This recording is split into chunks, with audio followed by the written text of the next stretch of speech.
Assalamualaikum warahmatullahi wabarakatuh. Waalaikumsalam warahmatullahi wabarakatuh. Selamat pagi anak-anakku. Gimana kabar kalian? Pada pertemuan yang hari ini, pertemuan awal kita pada semester ini, kita akan membuat kesepakatan kelas, ya, atau apa namanya, keyakinan kelas. Kita buat keyakinan kelas. Apa itu keyakinan kelas? Keyakinan kelas adalah sesuatu yang dapat diterapkan di kelas kita ini. Nanti kamu pengennya apa? Nanti kita sepakati secara bersama. Siap? Ya. Bisa? Ya. Jangan ada intervensi dari siapapun. Silakan kalian buat keyakinan kelas. Nanti kita tentukan secara bersama-sama. Saya akan bagikan satu lembar kertas ini untuk kalian satu-satu. Nanti silakan kalian tulis keyakinan apa yang ingin kalian wujudkan di kelas ini. Dan nanti kita sepakati secara bersama-sama. Paham?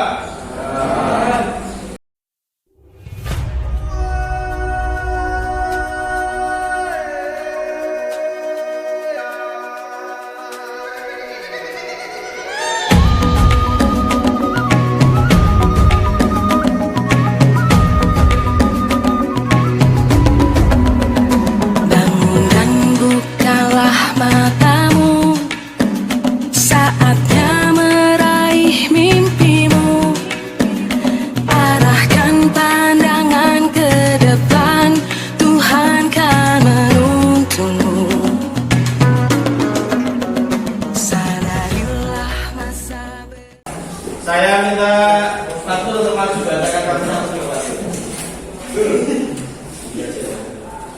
Tetap di dalam kelas saat jam kosong. Oke, tepuk tangan.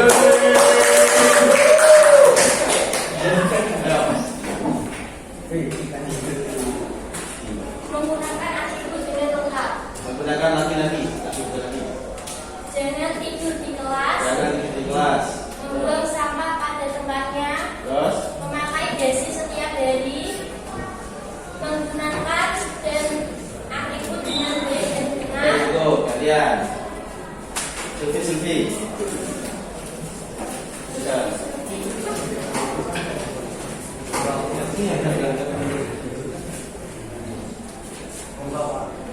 Mendengarkan guru saat menerangkan, melepas topi saat di dalam kelas, memakai seragam sesuai dengannya, hindari bullying ketika tepat waktu, jangan bolos pelajaran. Oke, cukup. Satu lagi. Nah, ini lagi. Mas, ini. Kata Mas.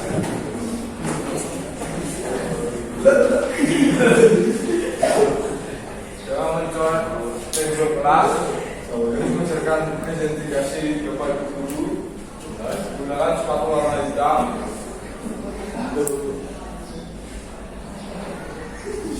pakaian rapi dan lengkap.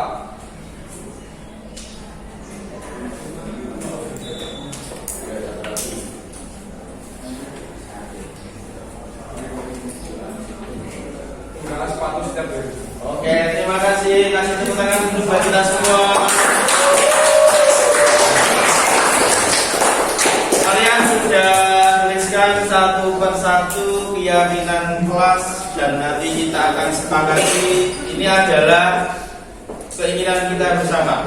Ada yang minta tidak, ada yang menginginkan berpakaian rapi, ada yang menginginkan tidak makan di dalam kelas, menggunakan sepatu berwarna hitam, apa lagi tadi, dan banyak lagi yang lainnya. Itu adalah kesepakatan kita bersama dengan harapan nanti bisa terus berjalan sampai di akhir semester 2. Jadi ini adalah kesepakatan kita, ini adalah keyakinan kelas kita, kelas 11-8. Itu dari saya. Semoga nanti bisa bermanfaat. Akhirul kalam. Wassalamualaikum warahmatullahi wabarakatuh. Waalaikumsalam.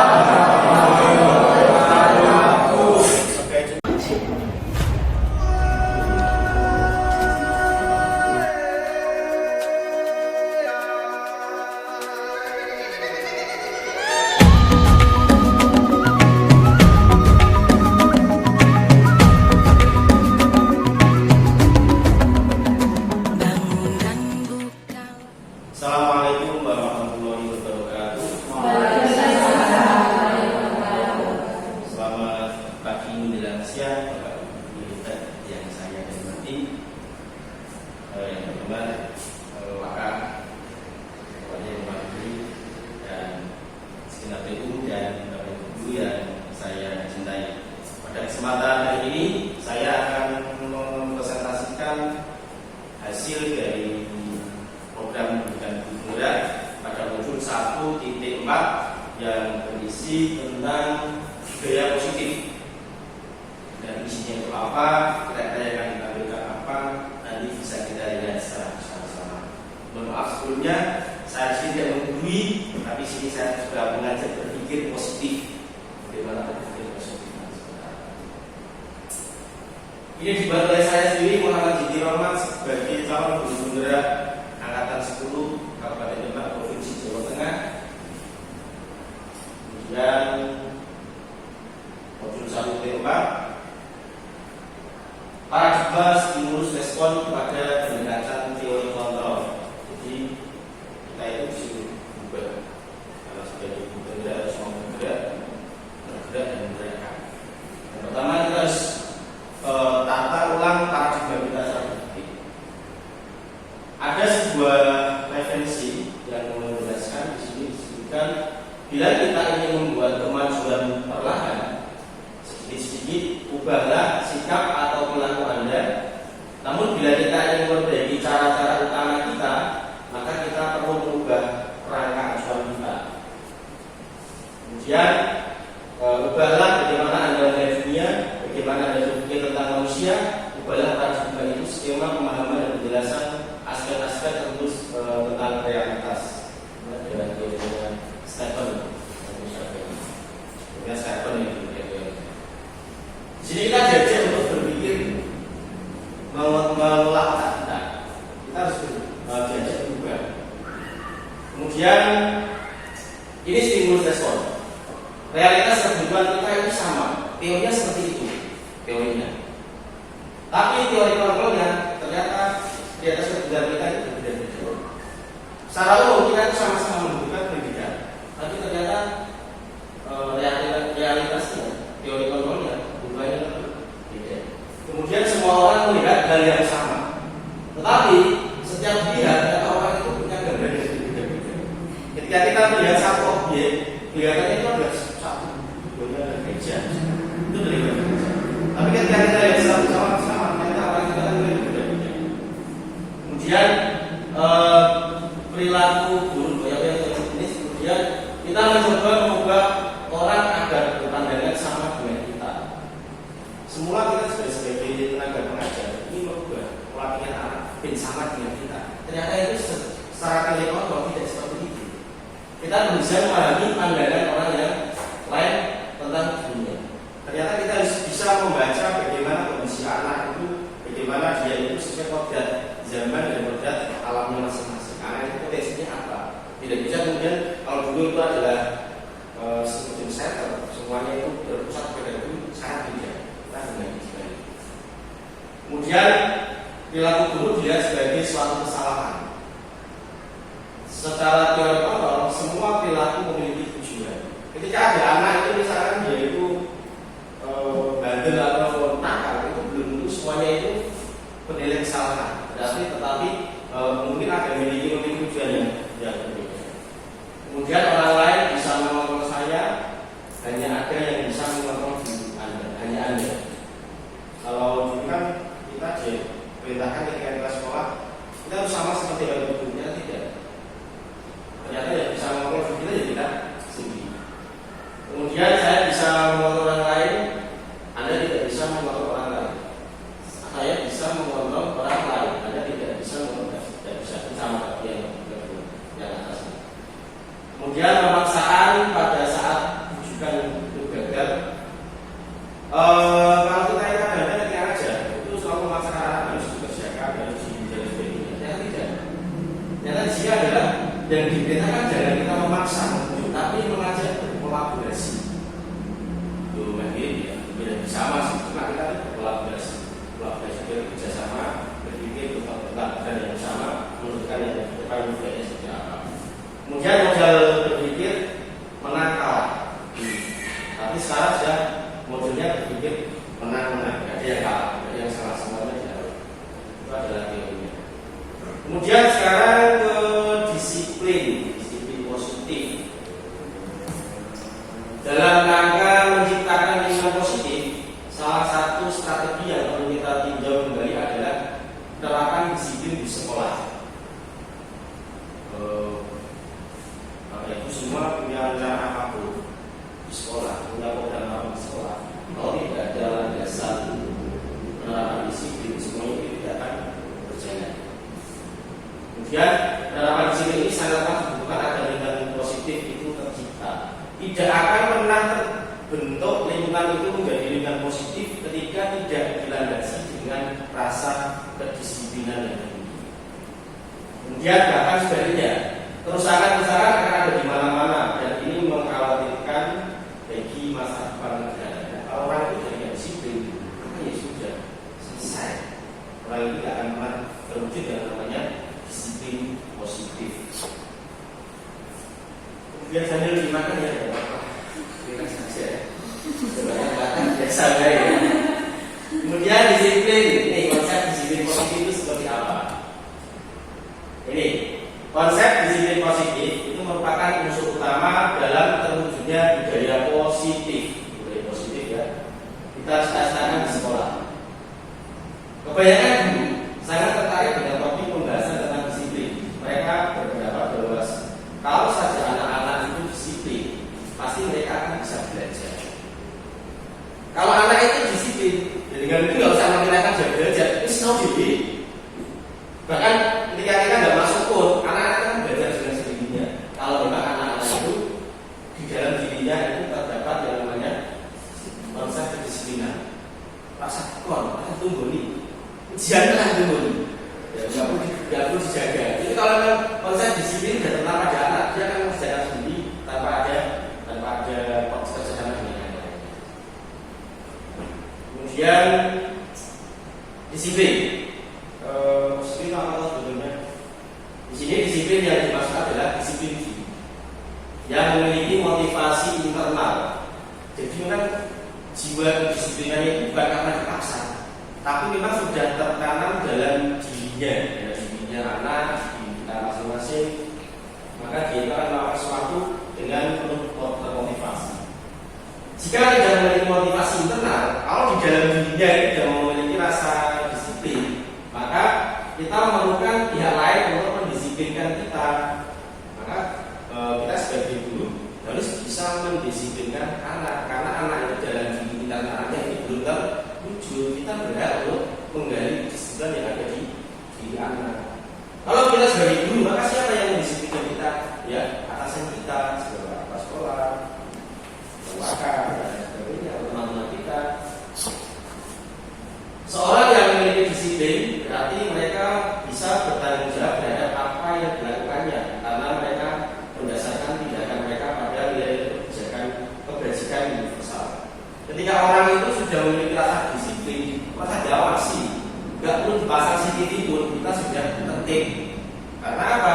Karena memang sudah itu menjadi kebajikan, nilai-nilai kebajikan universal. Benar. Kalau kita jadi tidak benar, terus antara diawasi kita pasti aja. Itu ya. Bisa diterima ya? Susah. Wah, biasa banget. Salah-salah CCTV. Kemudian 5 kebutuhan dasar manusia. 5 kebutuhan dasar manusia yang pertama adalah kebutuhan untuk bertahan hidup. Ya, kebutuhan untuk bertahan hidup. Jadi manusia itu memiliki kebutuhan. Yang pertama adalah kebutuhan bertahan hidup. Mesti orang itu paling hidup. Apa sih yang mati busuk? Saya dulu tidak tahu saya sih. Ya kan? Nanti semua itu adalah ini namanya adalah kebutuhan untuk bertahan hidup. Kemudian yang kedua adalah kasih sayang dan rasa diterima. Ada teman-teman kita, sahabat-sahabat kita, keluarga kita yang memberikan kasih sayang kepada kita dan memiliki rasa diterima. Biarkan teman-teman itu menyambut kita dengan baik. Coba jangan kamu bayangkan. Maka sekolah Islam itu menurut KB, baca nggak ada senyum. Yang memesankan itu berarti kebutuhan 5 dasar kebutuhan tidak terpenuhi. Karena ada efeknya. Kemudian yang selanjutnya kebebasan, freedom. Kebebasan. Manusia itu butuh bebas. Kalau misalkan kita itu dikekang terus kerja nggak pulang, itu tidak ada kebebasan. Padahal itu adalah salah satu yang namanya kebutuhan dasar manusia. Kemudian kesenangan. Ketika kita mengajar, kita juga butuh fun, juga senang kalau kita juga happy, senang pergi ke sana kemari, cerita orang itu tidak jelas. Itu memang itu ternyata itu adalah salah satu kebutuhan dasar manusia. Bukan datang, buku manis, kasih laptop, sudah pulang, tanpa nunggu sini, stres jadi. Jadi ada kebutuhan yang tidak terpenuhi. Kemudian yang terakhir adalah penguasaan. Kita harus punya rasa itu, punya kekuasaan, luas misalnya, punya kekuasaan kita, punya power, anak bisa hidup kita, di lingkungan kampus kita punya power. Bukan berarti mesti kita menang, bukan, tapi kita bisa meneruskan kehidupan keluarga kita, bisa nyaman dengan teman-teman yang lain. Itu adalah 5 kebutuhan dasar manusia yang mana semuanya ini harus terpenuhi dalam diri manusia. Ketika tidak, maka nanti akan timbul sesuatu yang tidak diinginkan. Contohnya dalam hal anak. Kadang-kadang anak itu butuh kebebasan. Bebas. Karena itu dalam diskusi, Pak, anak itu pengen bebas, yaudah kok ada salah satu guru yang menyampaikan, yaudah Pak, kalau saya itu tak suruh main handphone aja dulu tidak apa-apa, belajarnya nanti. Tapi saya sangka, itu kalau di tempat saya suruh main handphone, sampai suruh main handphone terus Pak. Gitu. Jadi ternyata anak itu juga butuh yang namanya kebebasan. Dia pengen bebas, pengen explore. Ketika itu, kalau kebebasan itu tidak diberikan, maka saya yakin anak itu akan mencuri-curi main handphone ketika KBM. Itu minusnya di situ. Jadi kita nggak boleh handphone masuk KBM selama hujan. Jadi ini kebebasan nggak ada. Ketika ada salah satu kebutuhan dasar manusia ini nggak perlu, pasti ada efek negatifnya. Jangan mencuri-curi untuk membuka WA dan sebagainya. Jadi kita berlaku sekian menit, sekian detik, sekian untuk membuka handphone, kesempatan sebagai salah satu dasar kebutuhan dasar manusia. Ini yang lebih jelas, kebutuhan dasar ini adalah kebutuhan dasar yang lebih skupnya lebih mikro, lebih kecil, yaitu yang ada di lingkungan sekolah.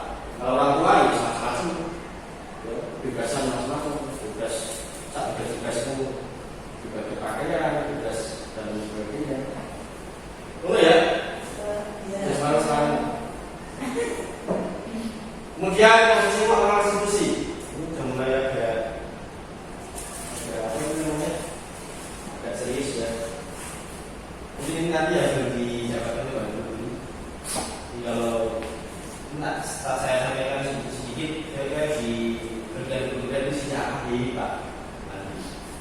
Di antaranya adalah kita itu sebenarnya saya ingin menghadirkan beberapa guru yang temperamen terus tak datang itu harus masuk ke pembelajaran ya. Kenapa? Iya, terus temperamen itu harus masuk ke pembelajaran.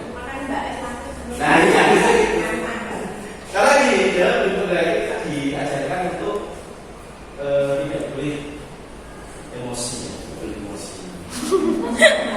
harus sabar. Emosinan Pak, emosinan. Tidak boleh emosi, harus sabar. Kenapa? Dalam guru penggerak itu filosofinya tidak bisa sembarangan itu kan caranya kita itu harus menggambarkan pada murid. Saya itu nolak itu, untuk siswa harus menggambarkan. Dasarnya itu kalau yang namanya menggambar itu sudah seperti Tuhan. Jadi apapun yang dilakukan murid itu akan disalah. Salah benar. Itu diantaranya ini penerapan kurikulum merdeka ini diantaranya dengan penerapan filosofinya diajar di dalam. Ya, dalam seperti itu. Mau memberontak apapun tidak boleh, karena memang kita harus mengantarkan anak pada kodrat zaman dan kodrat alamnya masing-masing. Karena ini potensinya gimana?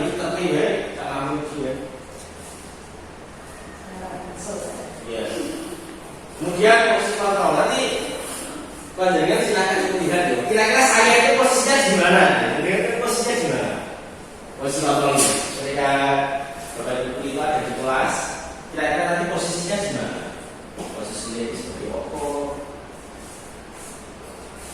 Yang pertama adalah penghukum. Kemudian posisi kontrol yang kedua adalah membuat rasa bersalah. Selanjutnya sebagai teman. Kadang-kadang itu bisa mengatakan sebagai teman. Nanti lihat, kita nanti akan terasa. Aku diragu gila, ini kita nggak benar saja. Kemudian ada sebagai pemantau. Ada juga sebagai manajer sekolah.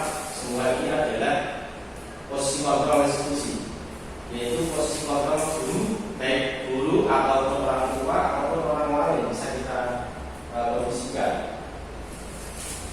Kita lihat yang pertama adalah penghukum. Ini yang paling utama. Kenapa paling utama? Karena paling sering dilakukan. Dulu kita ada sekali hukum ini. Selesai ini sudah ya. Seorang penghukum bisa menggunakan hukuman fisik maupun verbal. Terlambat paling 10 kali. Kalau enggak pakai hukuman verbal, kalau kata-kata itu ini biasa ini dan sebagainya. Orang-orang yang menjalani posisi penghukum senantiasa mengatakan bahwa sekolah merupakan sistem atau alat yang dapat lebih menekankan kita lebih dalam lagi. Jika militer, bukan militer. Kemudian penghukum, nada suara tinggi, tinggi. Nek bebas suki kita ada tinggi. Mungkin kamu kenapa sih kok terlambat? Tapi itu loh sih. Ada sih. Bahasa tubuh mata melotot itu tidak udah nggak suara melotot. Ya. Nah, kerja tak udah. Mata melotot. Dan jari menunjuk-nunjuk menghaji. Oh, kamu biasa macam-macam. Orang lagi. Nah, ini biasanya gitu kan. Ini telah dikasih. Ini kata-kata nanti biar Bu Ais yang menerangkan kata-kata. Dengan aja penghukum, terlambat lagi, pasti terlambat lagi, selalu datang terlambat. Kapan bisa datang terlambat? Coba ngomong ini kan dengan kata-kata yang ini, adanya suara yang tinggi, bahasa yang kotor.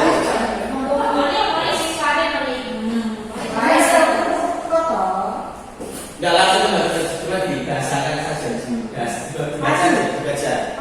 Ya maju.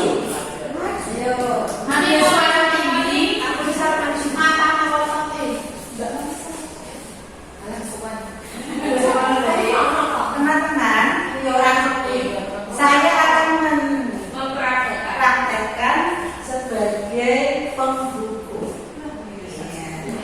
Biasanya kalau ada murid dari Assalamualaikum, insyaallah. Itu seperti ini. Kenapa kamu datang ke sini? Baca doa ada di sofa kamu sini. Biasanya. Kenapa kamu terlambat? Maaf Bu, saya terlambat karena tadi jalannya macet. Bisa datang lebih pagi deh? Besok pagi. Nah, contoh seperti itu adalah contoh dari penghukum. Kemudian nada suara ya. Terima kasih. Oke, terima kasih. Kita adalah contoh penghukum. Adalah bedanya. Nah, tanyakan kepada diri Anda sebagai guru ya. Bagaimana perasaan murid bila dulu bicara seperti itu pada saat muridnya datang ke sekali bocor ya, ringet di BK di kita di BK masuk kelas lalu Bapak Ibu silakan apa rasanya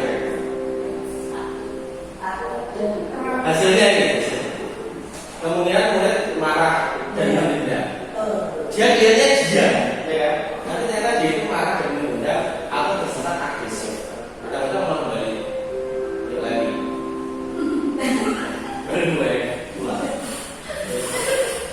bisa jadi sudah kembali duduk murid tersebut akan memotret bukunya atau membaca isinya moodnya rusak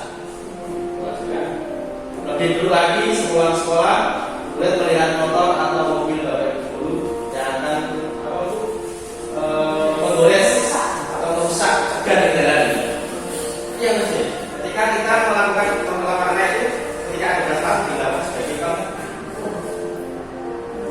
Ini banyak ini semua ini.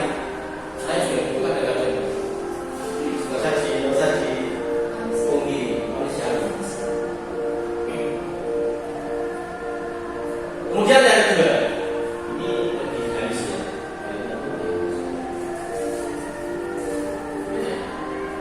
Yang kedua, membuat merasa bersalah. Jadi kita sebagai guru membuat bagaimana anak ini bisa merasa bersalah. Pada posisi ini biasanya guru akan selalu menunggu. Itu mas terlambat. Itu dulu terlambat. Membuat rasa bersalah akan menggunakan keheningan yang membuat orang lain merasa tidak nyaman, bersalah atau rendah diri. Kalau kamu bisa salah, yuk semua udah tidak apa mengenal yang biasa, membuat rasa bersalah ada suara rendah kelas. Coba sesuatu. Bagaimana juga? Lalu sedih dengan bahasa tubuh merapat pada anak lesu cekal muda ese. Ya kan gitu kan? Cekal muda ese.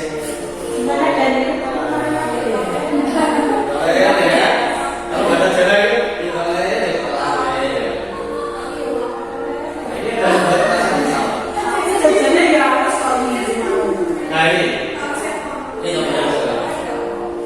Adi, ya Adi kamu ini bagaimana ya? Jadi kita jadi Adi, kamu bagaimana ya? Kamu jadi dengan kamu. Kenapa ya senang sekali mengecewakan ibu baru? Ini begini. Kamu lagi pelan kok jaga perasaan itu tuh aku dia. Ketika dia kan kesal, aku telah melukai dan dia melanggar ini misalnya. Berarti kan ya. Kamu kenapa ya senang sekali mengecewakan ibu dan kecewa sekali? Ini jangan membuat rasa bersalah. Jadi yang kita kan dibuat rasa bersalah dan dia dibuat rasa sangat selesai.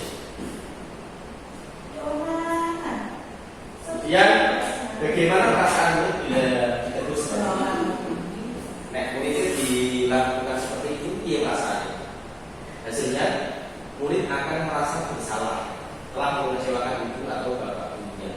Biasanya kalau seperti ini ada kedekatan khusus antara ibu dan murid. Dia merasa bersalah. Murid akan merasa menjadi orang yang gagal.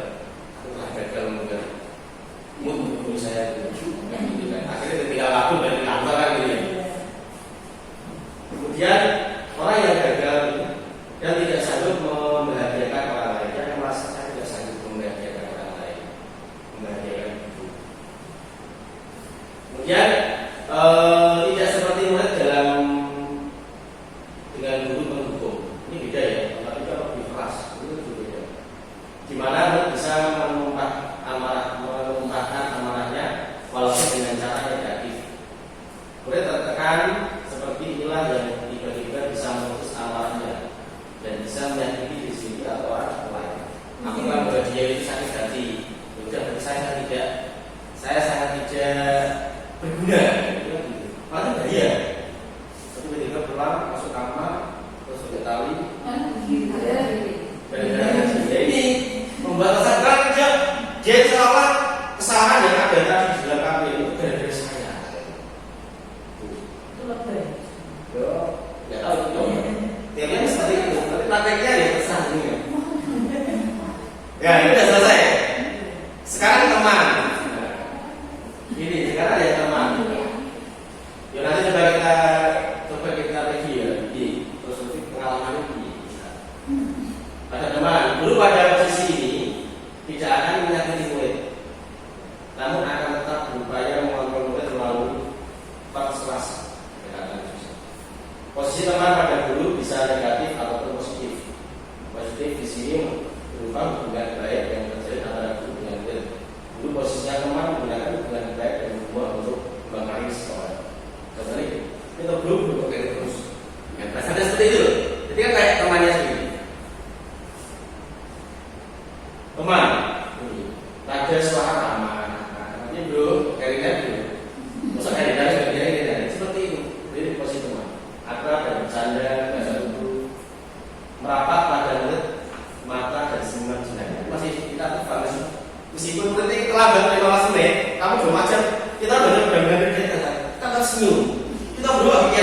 kan mau berdatang, ya kan?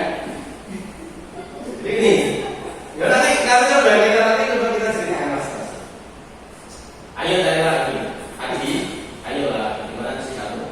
Kamu kan sudah janji pada bapak bukan apa tidak akan kemana lagi.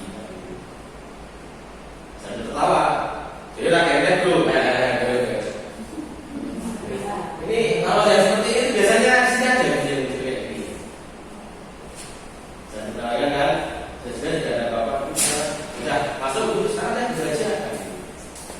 Nanti Pak Guru ya. Ini sambil senyum. Ini adalah memposisikan diri sebagai murid apa teman. Teman kalau ada saya yang salah ya. Terus ini jago ya. Tapi ya ini nanti kembalinya ke diri kita. Sabarnya itu diuji dalam diri ini. Kita diberitakan tentang sabar yang sangat. Terus bagaimana perasaan dia dengan sikap guru seperti itu? Ini perasaan dia kalau bapak ibu guru itu memperlakukan jadi sebagai teman. Ibu lambat. Tapi kalau dia seperti siapa sebenarnya? Lagi. Nanti hasilnya apa? Murid akan merasa senang, akrab dengan guru, dengan pakai santai, kayak apa? Kan ini termasuk dampak yang positif. Hanya saja di sini jadi murid menjadi tergantung pada guru tersebut. Tergantungan. Bila ada masalah, dia merasa bisa mengandalkan guru tersebut untuk membantunya atau di backing. Artinya Pak Diji, santai itu Pak Diji juga gitu. Karena dia merasa dia itu punya teman, punya jaringan pusat. Aku nggak tahu santai aku di rumpus merasa mengadakan dan hanya akan berbuat sesuatu bila yang itu adalah guru tersebut. Wah, bakal mau suruh kuliahnya kecuali guru tersebut karena dia menganggap sebagai teman dan merasa melindungi dirinya. Ada dari ada. Makanya nanti kita itu posisinya dengan di mana? Sama atau buku paling lingkup ini kan.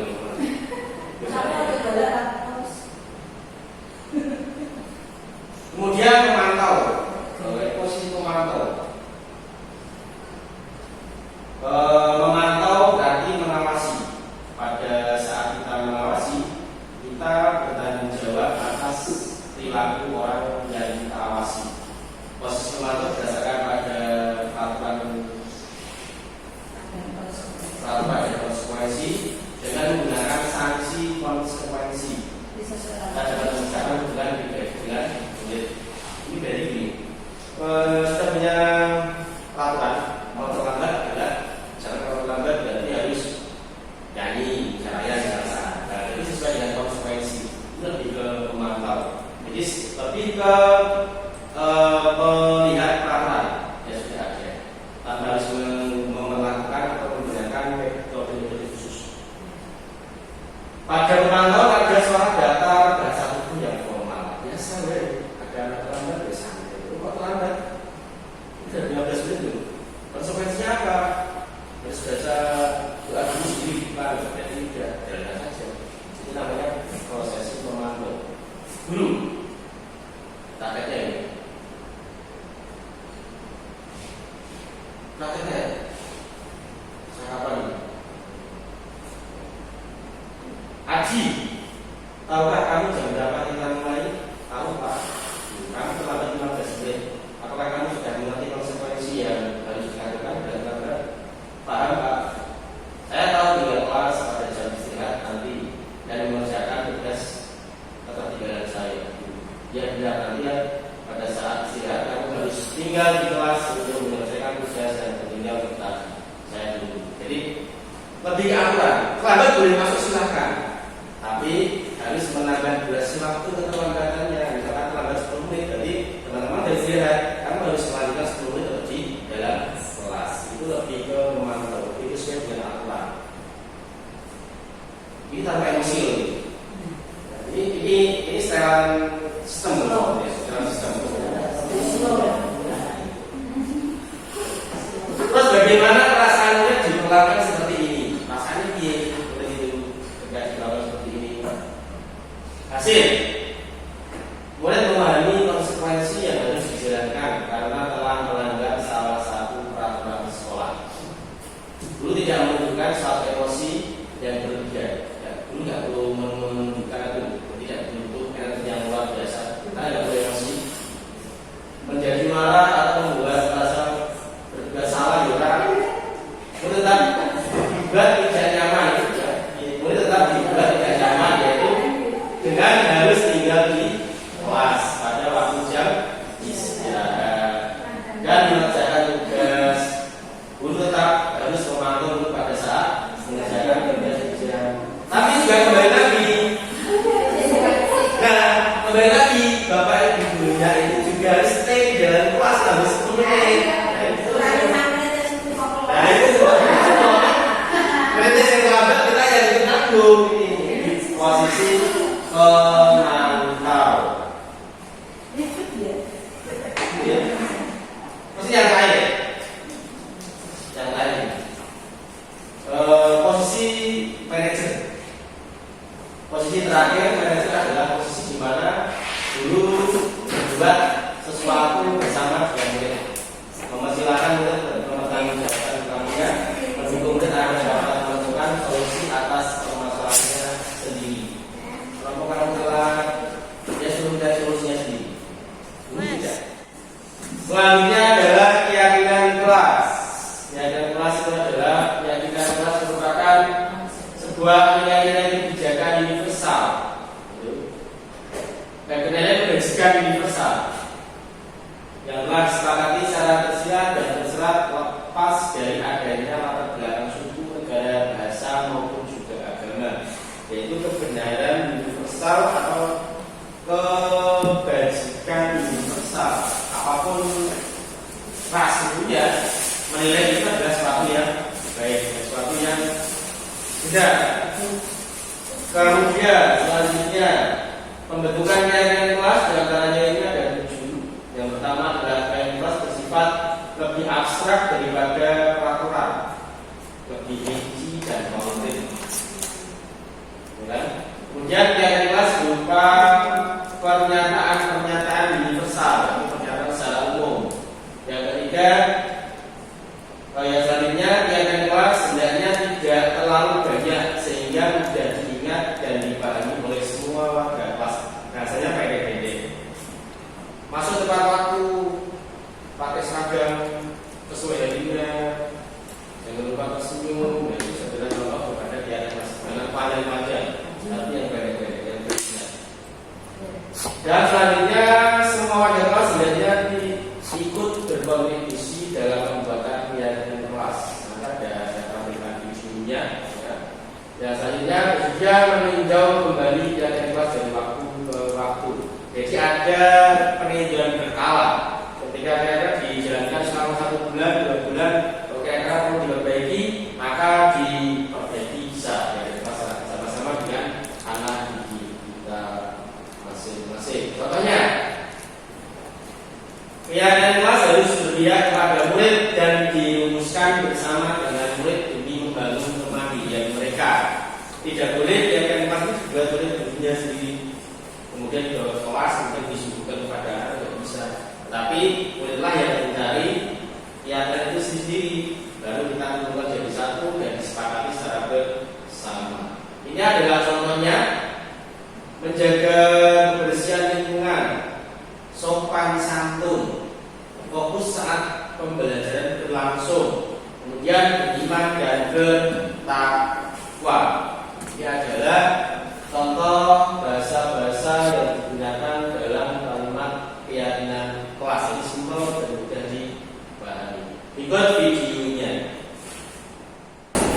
Assalamualaikum warahmatullahi wabarakatuh.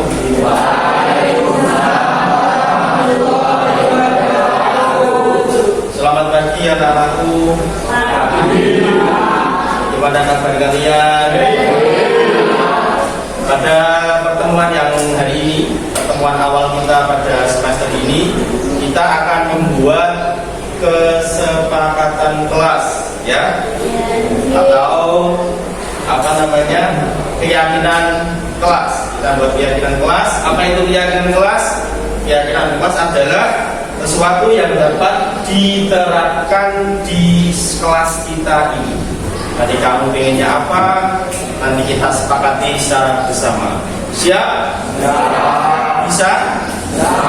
Jangan ada intervensi dari siapapun. Silakan kalian buat keyakinan kelas. Nanti kita tentukan secara bersama-sama. Saya akan bagikan satu lembar kertas ini untuk kalian satu-satu. Nanti silakan kalian tulis keyakinan apa yang ingin kalian wujudkan di kelas ini. Dan nanti kita sepakati secara bersama-sama. Paham? Saya bagikan satu persatu.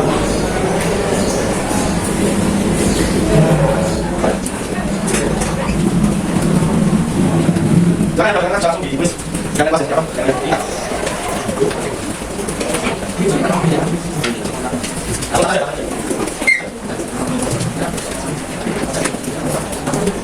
Jangan jadi bawah.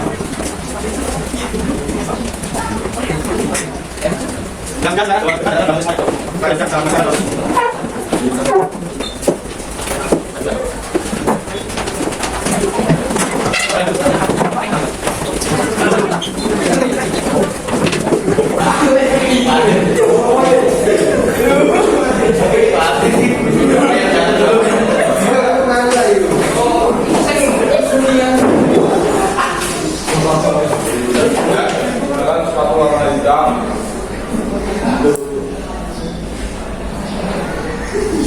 Mereka rapi dan lengkap.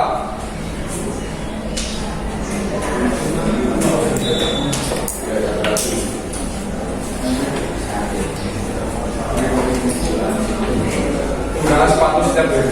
Oke, terima kasih. Kasih tepuk tangan untuk buat kita semua. Kalian sudah tuliskan satu persatu keyakinan kelas dan nanti kita akan sepakati. Ini adalah keinginan kita bersama. Ada yang minta tidak, ada yang menginginkan berpakaian rapi, ada yang menginginkan tidak makan di dalam kelas, menggunakan sepatu berwarna hitam, apa lagi tadi, dan banyak lagi yang lainnya. Itu adalah kesepakatan kita bersama dengan harapan nanti bisa terus berjalan sampai di akhir semester 2. Jadi ini adalah kesepakatan kita, ini adalah keyakinan kelas kita, kelas 11-8. Itu dari saya, semoga nanti bisa bermanfaat. Akhirul kalam, wassalamualaikum warahmatullahi wabarakatuh. Selanjutnya segitiga restitusi. Ini adalah materi yang membedakan atau yang ditonjolkan dalam program pendidikan hidup penggerak, yaitu segitiga restitusi. Yaitu Diana Person dalam bukunya Restitution. Modelnya terus di segitiga restitusi adalah proses menciptakan kondisi bagi murid untuk memperbaiki kesalahannya sehingga karakter mereka lebih kuat ketika kembali pada kelompoknya. Jika ada anak yang memiliki kesalahan, maka kita lakukan dengan pendekatan kegiatan tiga diskusi untuk mengembalikan anak itu, karakter anak saya kembali lebih kuat ketika kembali pada kelompoknya. Masuk kelas itu kuat lagi, nah dia bisa menemukan solusinya sendiri. Dan Bapak Ibu hanya mengangkatannya. Berikut adalah videonya, bisa disimak secara bersama-sama.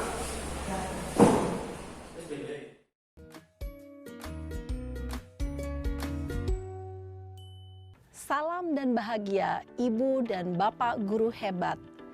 Pada video kali ini kita akan membahas tentang salah satu program disiplin positif yang diterapkan di lingkungan sekolah yang dikenal dengan nama restitusi.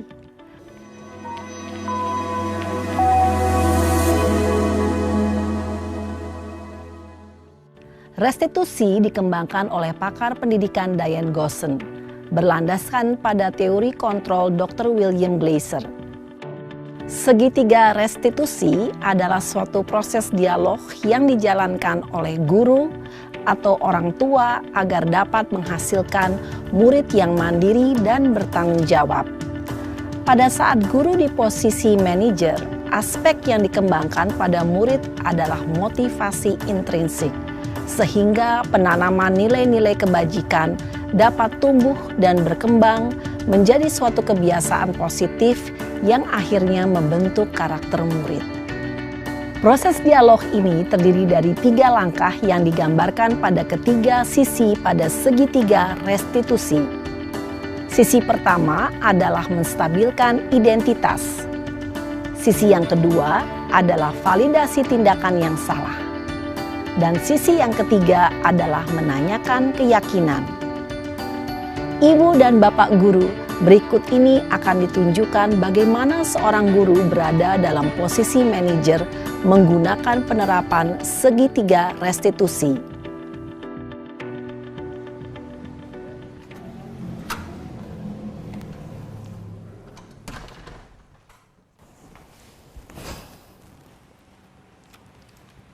Siang Sarah. Siang Pak. Sudah lama nggak ketemu Sarah. Kenapa hari ini ada di sini? Kesel Pak, kesel banget. Masa aku dikatain tukang fitnah Pak? Ya aku marah lah. Aku balik ngatain Eka di depan kelas. Kesel banget. Oh begitu. Ya pasti kamu marah dan kesal. Bapak juga akan marah apabila ada yang menuduh Bapak seperti itu. Kemudian pada saat itu kamu mau melakukan apa? Ya saya langsung ngatain Eka lah Pak. Kesel banget. Saya bentak-bentak dia depan teman-teman lain. Oh begitu. Pasti kamu melakukan seperti itu karena suatu alasan tertentu bukan? Iyalah, masa saya diam saja Pak? Ya saya bela diri lah. Masa saya dituduh tukang fitnah? Ya wajarlah. Mempertahankan harga diri itu sesuatu yang penting buat kamu. Untung kamu tidak bertindak lebih gegabah lagi. Hanya membentak-bentak. Iya Pak. Untung saya masih bersabar dan hanya membentak saja. Sudah gemes padahal, saya pasti bela diri lah. Ya pasti ya, tapi kamu memilih untuk tetap bertahan dan bersabar. Kamu memilih untuk tidak berbuat lebih parah lagi bukan? Iya. Nah, sekarang coba kita lihat lagi. Tindakan kamu yang bentak-bentak Eka di kelas. Tindakan kamu itu kira-kira sesuai dengan keyakinan kelas atau prinsip kamu tidak? Enggak lah Pak. Capek Pak jadi pemarah. Jadi keyakinan atau prinsip mana yang kurang sesuai dengan keinginan kamu? Ya, saya sebenarnya sangat menghargai orang lain. Mungkin saat itu saya menjadi emosi, jadi tidak menunjukkan sikap itu. Kamu meyakini tidak? Menghargai orang lain itu penting buat kamu. Yakinlah Pak.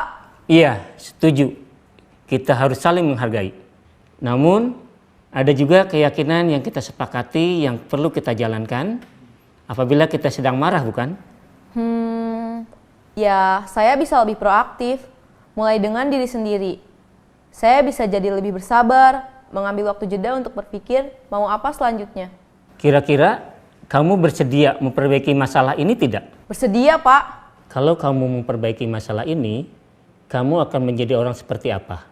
Saya akan menjadi orang yang bertanggung jawab kali ya, Pak. Dan senantiasa proaktif. Iya, menurut kamu bagaimana rasanya menjadi orang seperti itu? Ya nyaman lah, bangga bisa bersabar dan menahan diri. Baiklah kalau begitu. Yuk kita pikirkan bagaimana memperbaiki masalah ini.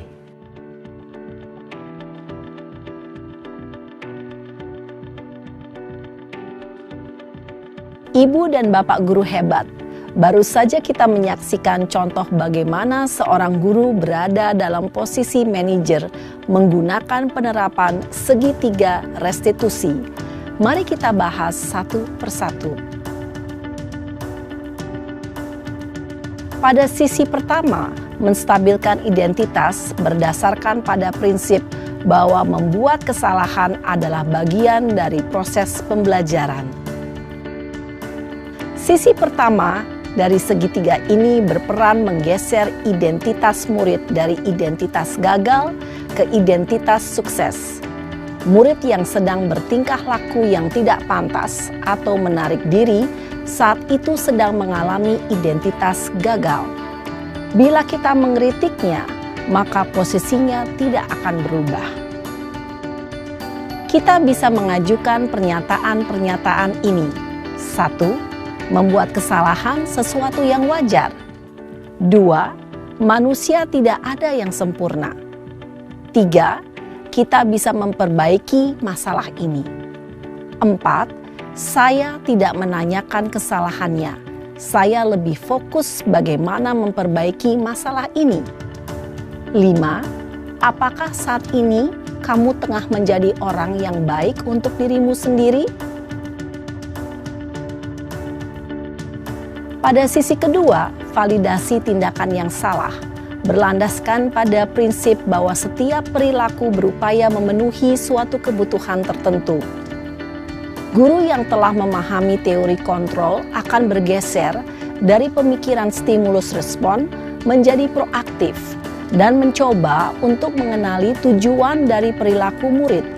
Mengenali dan mengakui kebutuhan murid ini dapat memperbaiki hubungan dengan murid tersebut.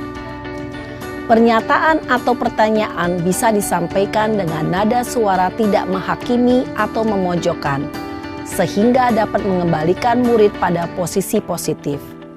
1. Kamu bisa saja bertindak lebih gegabah lagi dari ini. 2. Kamu bukan melakukannya tanpa suatu alasan tertentu. 3. Kamu melakukannya karena mempertahankan sesuatu yang penting bagimu. 4. Mungkin kamu bisa mempelajari suatu perilaku baru yang lebih efektif. Bersediakah kamu mempelajarinya? Selanjutnya, kita akan simak sisi terakhir, yaitu menanyakan keyakinan. Teori kontrol menyatakan bahwa pada dasarnya kita termotivasi secara intrinsik. Pada saat perilaku yang salah telah divalidasi dan identitas sukses telah stabil, maka murid telah siap mengaitkan keyakinan-keyakinannya dengan tindakannya yang salah dan pemikirannya telah bergeser ingin menjadi orang yang dituju. Pertanyaan-pertanyaan ini dapat mengaitkan keyakinan-keyakinan yang dianut murid. 1. Sebagai keluarga atau kelas, apa yang kita yakini? 2. Nilai-nilai apa yang telah kita sepakati? 3. Seperti apa gambaran sebuah kelas yang ideal bagi kamu? 4. Kamu ingin menjadi orang seperti apa?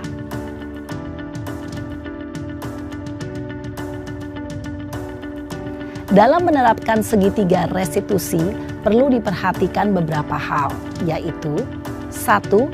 Perilaku yang salah perlu dikaitkan dengan nilai-nilai atau keyakinan-keyakinan yang telah disepakati atau dituju. 2. Kesediaan orang yang melakukan kesalahan untuk memperbaiki masalah.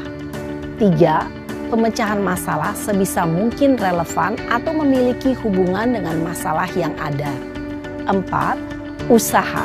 Perlu adanya suatu usaha perbaikan dari pihak yang berbuat kesalahan.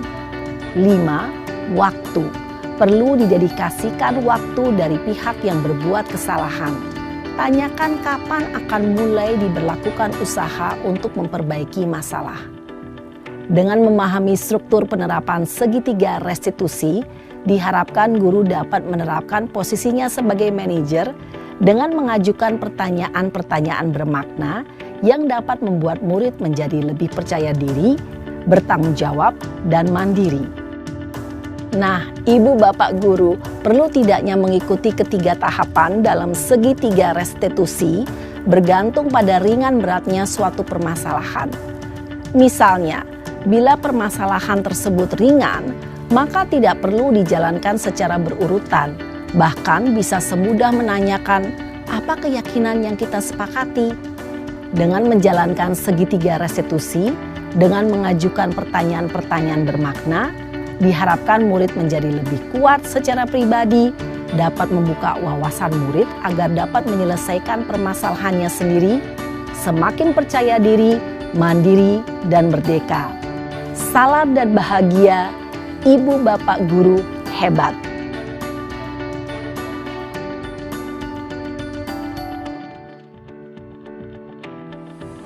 Nah, jadi dari video dulu yang kita tampilkan dan kita simak secara bersama-sama tadi, bisa kita simpulkan bahwasanya langkah-langkah penerapan segitiga distribusi adalah yang pertama, menstabilkan identitas.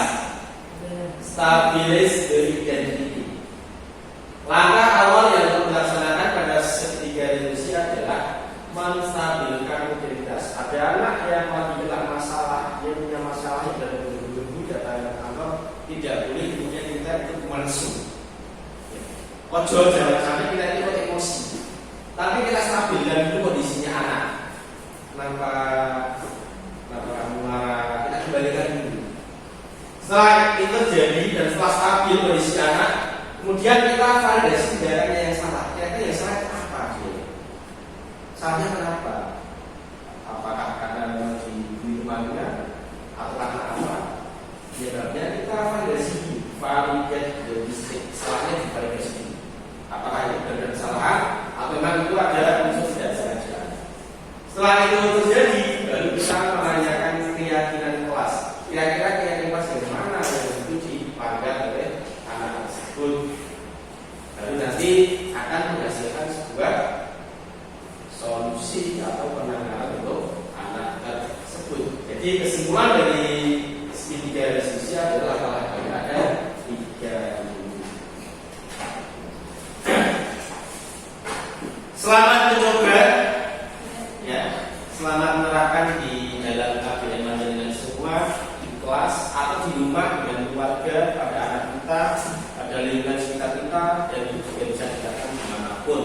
Tentunya keberhasilan itu ada di tangan kita masing-masing atau lokasi kita masing-masing. Karena tidak semua ketika segitiga diskusi itu diterapkan di semua tempat. Karena kadang-kadang ada yang tidak berhasil juga. Karena namanya juga teori. Tapi ini adalah teori yang memang sangat diajarkan oleh pemerintah atau sesuai dengan filosofinya Ki Hajar Dewantara tentang menggambar kepada kulit. Tidak disalahkan. Jadi kita hanya mengantarkan kepada produk alam dan produk zamannya masing-masing. Karena ini menjadi apa-apa. Jadi itu dari saya. Apabila ada kesalahan, mohon maaf yang sebesar-besarnya. Selamat mencoba dan selamat bergerak, tergerak dan menggerakkan. Saya mohon maaf untuk kita semua.